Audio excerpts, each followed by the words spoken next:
ډاکټر حفیظ اورگزی صدر ینګ ډاکټر اسوسییشن حیات آباد میډیکل کمپلیکس خبر شوی ما چې هیلث منسٹر قاسم علي شاه صاحب حیات آباد میډیکل کمپلیکس هسپتال دورې ته سبا راځي. ما مخکې دی باندې پوسټ کړو د تلو د بنو میډیکل کالج دا اورالتا د ینګ ډاکټر چونکی هغه ته یو ډیمانډ زیخو او یو ملاقات غوښتو خو چونکی زمون هیلث منسٹر التا د امنیت په انداز کې تلو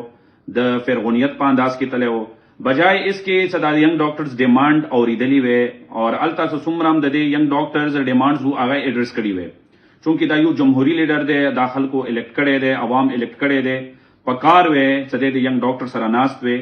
دغه ټول جنون ډیمانډز اوریدلی وے د ینگ ډاکټرز ډیمانډ چونکی د ډاکټر رائټس او د پیشنٹ کیر په باره کې وي چونکی ذاتيات بیس باندې دیو کله هم ډیمانډ نیوي سره ذاتی دیو ته د بنگلې لاړ شي گاډي دی ورکړي شي خو ډیمانډ بو یا د هاسپټل ډیفیشنسی او یا د ډاکټرز رائټس لپاره